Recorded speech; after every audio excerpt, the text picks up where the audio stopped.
Greetings Soulswind here, and welcome to Let's Play Dragon Throne Battle of Red Cliffs. And before I can even finish my introduction, this happens. Yeah, if we stay on the menu for a while, the credit will play. So press escape or just, click the menu and it'll be fine.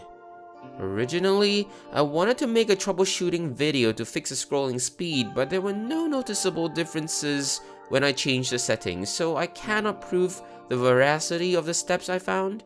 A quick mention here, it's got something to do with changing the power plant settings for your computer to a lower processor state, which will not affect the speed of the computer, but how the game calculates the scroll speed, apparently. It didn't really do much for me, so I'm just gonna leave it at that. Also, I ran into some problems with my audio. I'm using a headphone that's registered as a different device as compared to the native device on the motherboard or something like that. What I found to work was that I switched over to the native motherboard device before launching the game, and then I'll tap out of the game to change it to my headphone device, and then I'll tap back. That somehow worked. I don't know why, but I thought it'd be good to mention it here. But for now, we're going to try the tutorial, and let's see how well the tutorial does in teaching us the basics of this game. There's a few options available, but we're going into the training. Training mission. To be ready for warfare, you may try the very user-friendly tutorial levels. I thought player-friendly. Anyways, which allow you to become familiar with the contents of the game as well as some essential operations. You can gain additional tip info from the help system by pressing F1. Tutorial levels? There's only one, right? Regardless, we're going to play as one of the factions temporarily. Whether this will be the chosen first faction, we'll see. Let the scrolling finish, and let's go.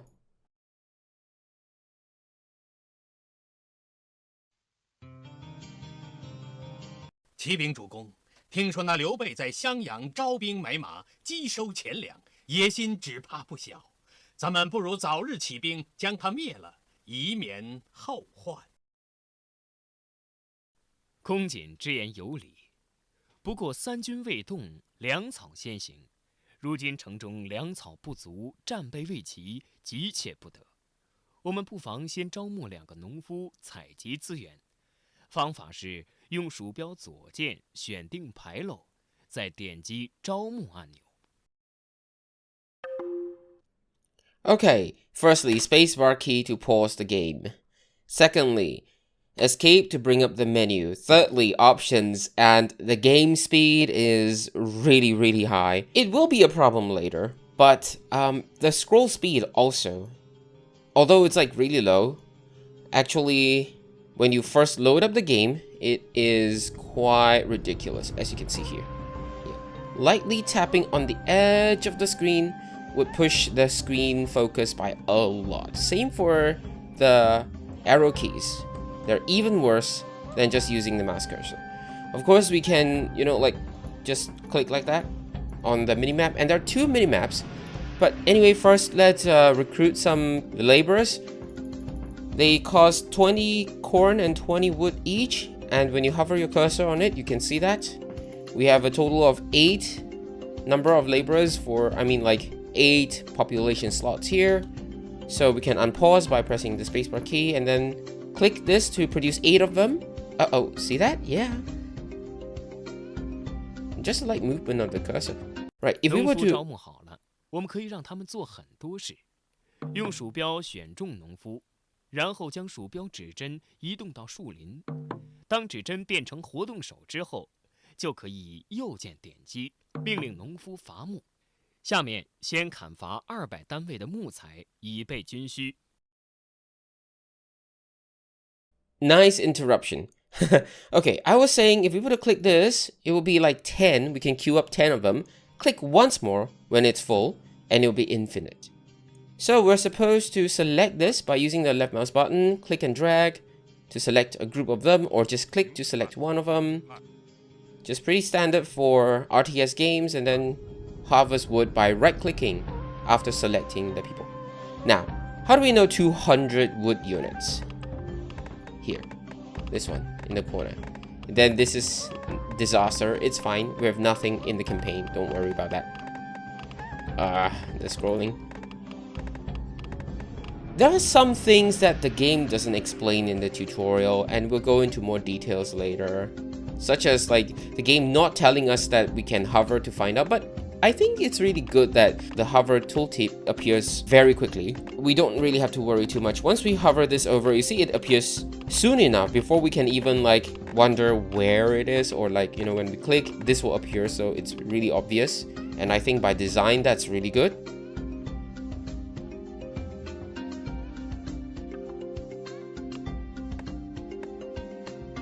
恭喜砍伐了200单位的木材，城里城外都有冰铁矿。选中农夫，将指针移动到冰铁矿。当鼠标变成活动手之后，点击右键，可以命令农夫采集冰铁。备战需要冰铁，我们可以先指挥农夫采集100单位的冰铁。如果农夫不够，可以继续招募。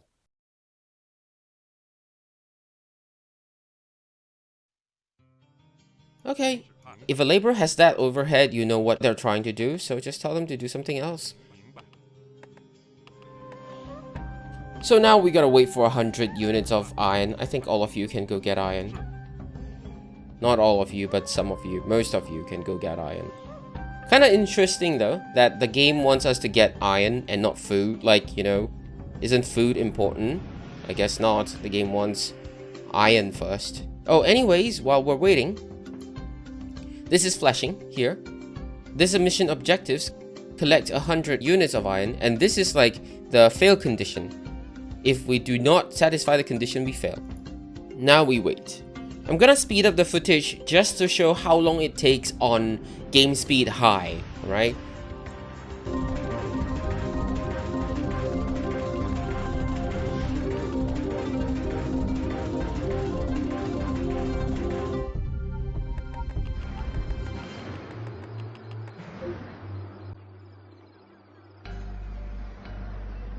大军远征需多备粮草，招募农夫也需要谷物。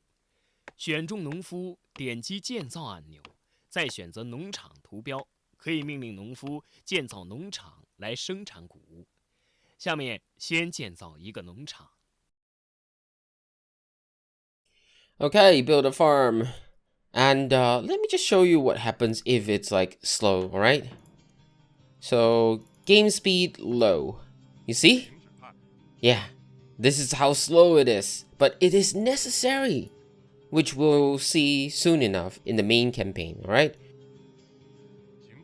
Meanwhile, you can build a farm.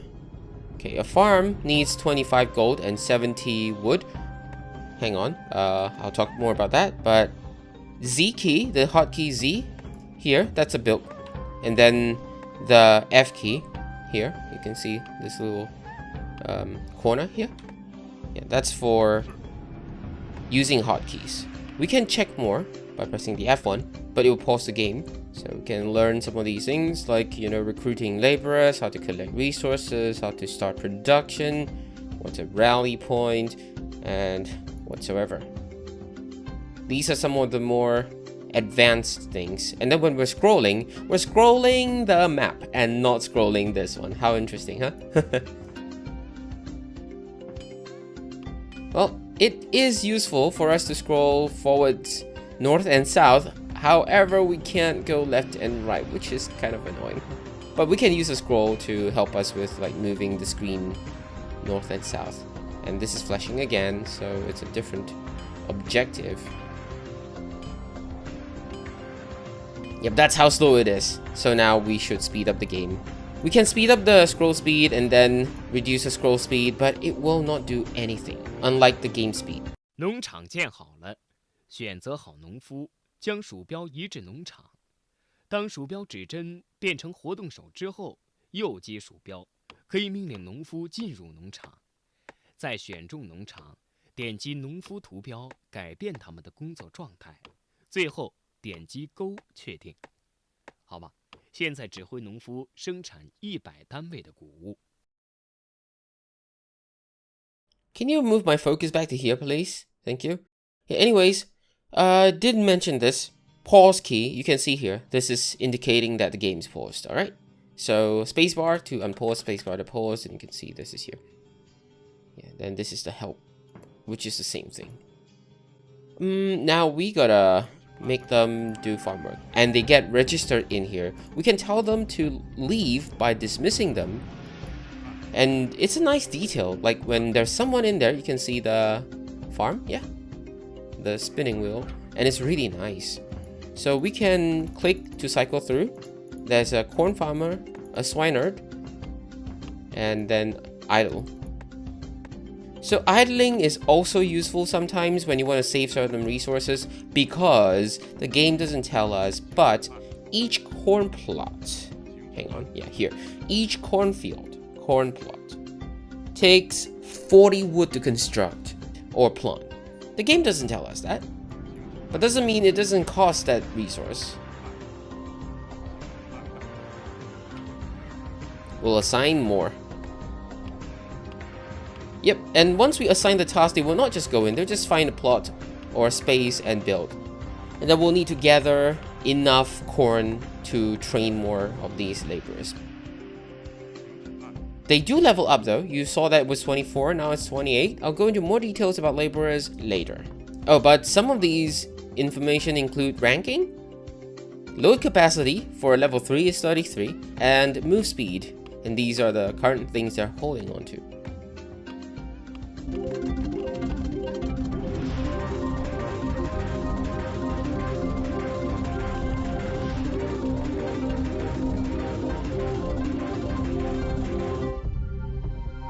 Hey, we have 3 laborers now. And they did cost some corn. That's why it took a while. Also, did you see the green sparkles around the farmer? That was because he leveled up. We can tell all of them to go in there, and some of them can be swineherds. 干得不错，现在农夫的数量可能已经不够了。为了招募更多的农夫，我们不但需要谷物和木材，还需要建造足够的民居。建造一个民居可以招募8个农夫，让我们为农夫建造一个民居吧。Come on, please move my camera focus back. Anyway, this is the pigsty for the swineherd. And also, in the campaign, there is no need for swineherds. I'll talk more about that in the campaign itself. But yeah, just know that it's not needed. Right, let's go get a house built. In fact, we're going to build 2, not 1. But let me see, is there no space? Can you see, like, this is like an obvious space, but it doesn't fit here? Yeah, that's the problem with this game, whereby they... 很好，民居已经建好了，我们可以招募更多的农夫为我们工作了。与建造农场一样，同样的方法，我们可以建造作坊。在作坊当中，可以利用谷物和肉生产粮食和酒，用以给养军队。下面，让我们来建造一个作坊。 Okay, thanks for the interruption, yeah? What did I want to say? Yeah, the space might seem quite obvious, but to the game, it's not buildable. Okay, we've got swineherd. So, those are the resources here. Swineherd for raw meat, the pigsty and swineherd for the raw meat, the corn farmer and cornfield for corns, timber and iron, of course, and then we've got food and wine. So for food and wine, we need a workshop which we're told to build. So let's build it here. We can have a few people build that will speed up the construction. 好啊，连作坊也已经建造好了。现在我们用指挥农夫进入农场工作同样的方法，指挥农夫进入作坊生产50单位的酒水。 Oh, come on. You keep taking away control, but you never return my camera focus back here. Alright, so the same thing. Awesome to go inside. You see, like, there's no one in here, so it's, like, all silent. But, yeah, once there's one person, it's good enough to light up the furnaces and have smoke coming out of the smokestack. So we can cycle through everything, like that. And, for the campaign, I'll just say that we don't even need food, ironically. But yeah, we don't need food. However, we're just gonna have this like that, just to show what it looks like. We need to produce 100 units of wine, but not food, right? Check here. See? No, 50 units of wine. And guess what? They consume resources. Okay? So, you can see here. Yeah, they're coming out. So, they consume resources. Whenever they come out, the resources that they consume will be deducted from here. 下面我们要开始训练士兵了。建造兵营可以训练农夫成为士兵，也可以在战争间隙将士兵转职为农夫，从事生产。我们已经有了谷物粮食，可以命令农夫建造一个刀兵营，然后指派农夫进入其中训练。Okay, thanks for the interruption again. Anyways, there's a certain amount of meat or corn or whatever to produce the resources. Alright, sorry for the cut there. I think I want to leave certain information to a different episode. But anyways, barracks.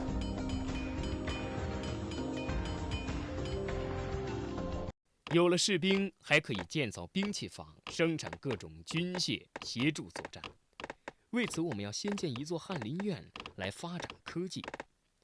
科技的作用非常大，比如可以训练更高级的兵种，生产威力更大的军械，提高农民的生产效率等。好了，现在先让我们来建造一个翰林院。Firstly, how do we train soldiers? By tasking one of the laborers, or we can have a few. We can have up to 10, I think, queued up. Yeah, up to 10. They will queue up and they will spend resources, and the resources are indicated if there's no one in there. Otherwise, you can hover your mouse cursor over the icons, but we're just gonna tell some of them to come out. We can cancel the training for this one too, but let's at least train one to show how it looks like. But you can see here, resource cost.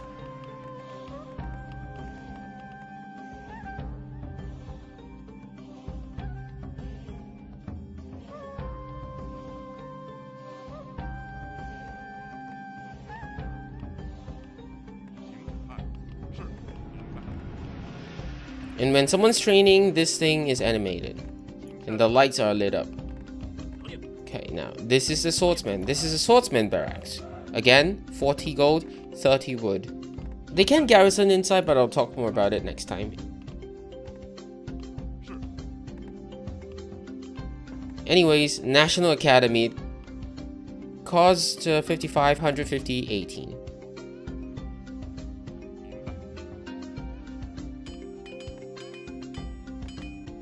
The Q key will cycle through every idle laborers we have. "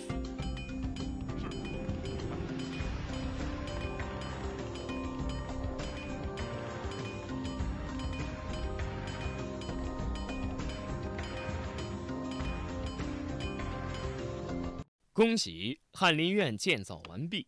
下面可以建造兵器坊。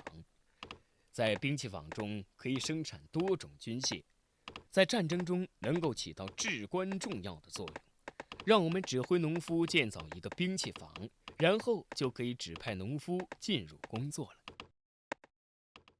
Machine workshop to produce weapons. Don't be mistaken. It's for siege equipment. 80 gold, 100 wood, 140 iron. Scrolling. It's not weapons, it's siege equipment. Well, I guess weapons for war, for attacking buildings, but yeah, it's siege equipment.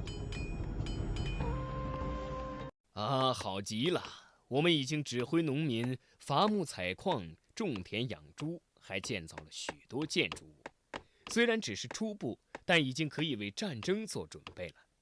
如果希望建立更强大的军队，可以在翰林院发展任意4种科技，这样就可以提升翰林院，然后就掌握了建造工兵营、枪兵营、高级兵营、马厩等更多建筑的能力。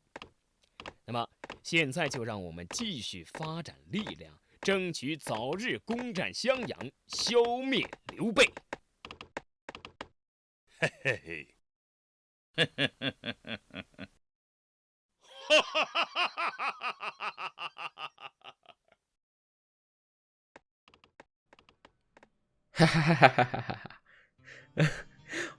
Well, they tell us to attack Xiangyang and win. So, Sun Quan must survive, Jiangling must survive, occupy Xiangyang. Sun Quan is here. Don't ask Sun Quan to go out. We can send, I think they have 3. We'll send 4, maybe 5. Yeah, Gan Ning can lead these. So there are different types of officers or rather heroes or whatsoever. But we'll just send 5 of them. And we can just like click on, see this one, click on here. So now let's quickly talk about this. This is the city gate. We can garrison people inside to defend, but it has HP. When it drops to a certain HP, the gates will be broken and the garrison people will not be able to stay garrisoned anymore. So do be careful. Whenever they're garrisoned, they'll fire out of the garrisons with arrows, even if they're non-ranged units, like swordsmen, for example. And then look at the pathing. Look at them have fun with the pathing. Look at that. Look at that. They will need to go here, but look at what they do. Yeah. This is just a taste of what's to come for this pathing problem.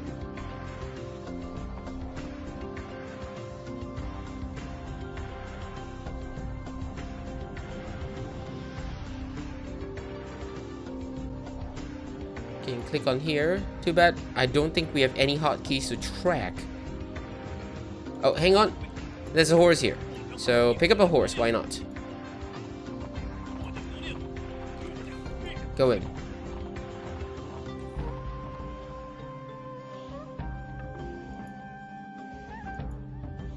They're here.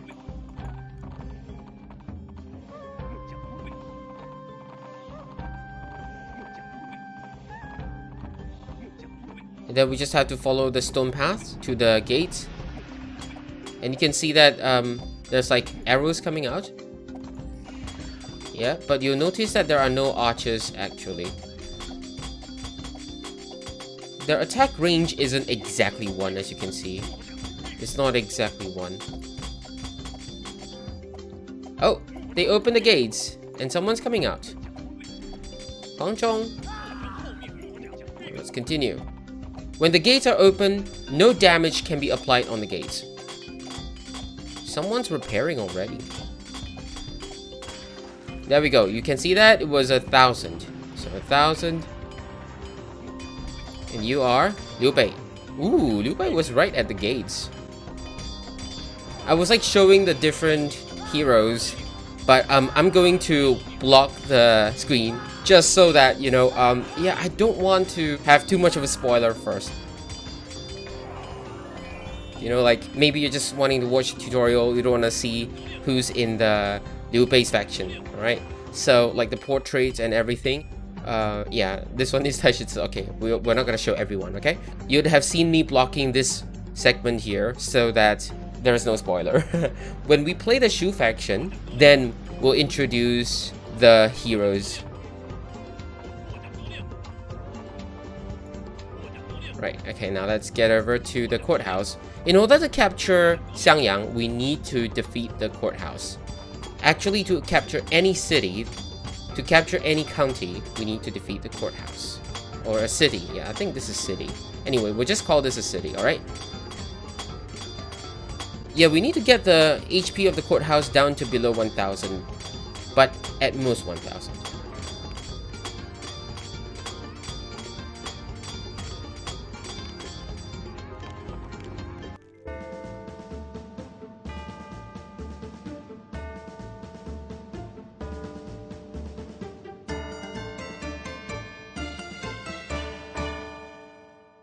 Aha, that's the music for completing the mission. We can scroll around to take a look at what's here. But that's about it. There's nothing else. Only the heroes. And then when we capture, it goes back up to 5,000. I didn't mention anything about days. Okay. We'll show it on screen right now. On the bottom left corner is a minimap for the city. The right minimap is a minimap for the overworld. That hourglass above the overworld minimap should have shown the number of days. Unfortunately, it doesn't show the number of days. It just shows days, the word days. Press the spacebar key. And we get these two. We got morale, we got population, we got units killed and 1 unit lost. It could have been 0. Well, whatever. Days, 203 days. Reputation, 1970. There will be things filling up these boxes here, according to our points. And this helmet gets upgraded to different quality depending on our supposed ranking. So it gets nicer and nicer as we get higher ranks. But for now, mission accomplished. That's it, that's the tutorial. So I don't think that's enough information to help us learn about the game. For the rest of the game though, we'll really have to look through the manual, the PDF provided. And then it's like trying to show the credits again. I'm gonna have to keep on clicking occasionally in order to like prevent it from showing. Or never mind, just click on here. I think it will not show here. But anyways, so I don't think there's enough information provided by the tutorial, and there's only one level, not multiple levels. The help menu doesn't seem to tell enough either. You can go through everything and still may not be able to answer some of the questions that you have. Like, it didn't really answer every question I had about the game. So there will be information sharing episodes in between the campaign episodes, especially in between the first few campaign missions. So there'll be like a campaign mission and information sharing mission, just to share some information about a selected topic that I feel need to be addressed. Things like, for example, laborers, for example, officers, for example, production, buildings. Some of them may be 2 parts, some of them may be 1 part, it depends. There's a lot of things to address in this game to provide more information and to really help with enjoying the game a little bit more, knowing what exactly the game's trying to convey to the players. But for now, tutorial is complete, and the credits play even in this menu. Regardless, we did not decimate Liu Bei. This was a tutorial. Well, anyways, in the real campaign, we're going to start by stepping into the shoes of one of these great legendary characters and play out the history of one of these factions. Thank you so much for watching this episode. That's all I have for now. Have a nice day.